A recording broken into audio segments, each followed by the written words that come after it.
একজন ইমাম মুস্তাহিদ আউলিয়া কেরাম অতীত ছিলেন, অনেক বড় ওলি আল্লাহ, ওনাদের গুরুত্ব কয়জনে বুঝছে? যদি গুরুত্বই বুঝতো তাহলে কাফের ফতোয়া দিছে কেন? এমন একজন ওলি আল্লাহ দেখাইতে পারবে না কেউ যে বড় ওলি আল্লাহ, ওনার প্রতি জুলুম করা নেই, কাফের ফতোয়া দেওয়া হয় নাই? এখন যদি বলা হয় বড় বিশ্বে ওনার কাফের ফতোয়া দিচ্ছে। ইমাম আজম আবু হানিফা ওনার তো অনেক কিছু ফতোয়া দিচ্ছে, নাউজুবিল্লাহ। উনি মূর্খ, উনি 10টা হাদিস শরীফও জানেন না, নাউজুবিল্লাহ। তারপরে ইমাম শাফি রহমতুল্লাহ, ইমাম হাম্বল রহমতুল্লাহ, মালিক, সবাই ফতোয়া দেওয়া হয়েছে। তো ওনাদের যে সমস্ত কাফেররা ফতোয়া দিছে, এই কাফেররা তো ওনাদের জীবনী মোবারক সংরক্ষণ করবে না, বরং বাধা দিবে। ইমাম গাজ্জালী রহমতুল্লাহ তো এরকম করছে, করে নাই কাকে? সবাইকে জুলুম করছে, নাউজুবিল্লাহ। ইবলিসে যদি করাইছে, তো ওনাদের অনেকের জীবনের অনেক কিছু বাদ গেছে, যেগুলি মানুষের জানা নাই, অজানা রয়ে গেছে। এখন যদি কোনো কোনো কিতাবে থাকে, কোথাও থাকে, খুঁজলে যদি পাওয়া যায়, কিন্তু এখন গবেষণা তো কেউ করে না।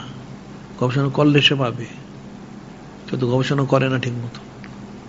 আমরা সেই জন্য বলি যে মানুষ অনেক গবেষণা কেন্দ্র তৈরি করছে, কিন্তু নূরে মুজাসসাম হাবিবুল্লাহ হুজুর পাক সাল্লাল্লাহু আলাইহি ওনার জন্য কোনো গবেষণা কেউ তৈরি করে না, নাউজুবিল্লাহ। আর এই জন্য আমরা বলি যে মানুষ, প্রত্যেক সিলসিলার লোকেরা, জাহিরি আলেম তো গণ্য মূর্খ, এদের দ্বারা কোনো কাজ হবে না, কিন্তু বাদ যারা আউলিয়া কেরাম সিলসিলা, ওনাদের সিলসিলাগত ওনাদের তারিখগুলি তারা পালন করে সবাই, কিন্তু 12 শরীফ কিন্তু কেউ পালন করে না।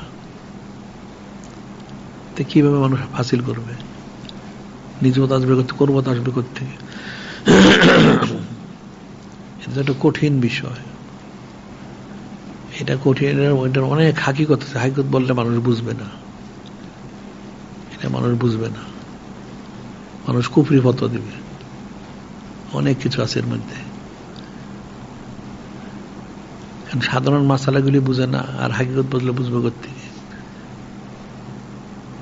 অনেক সূক্ষ্ম বিষয়।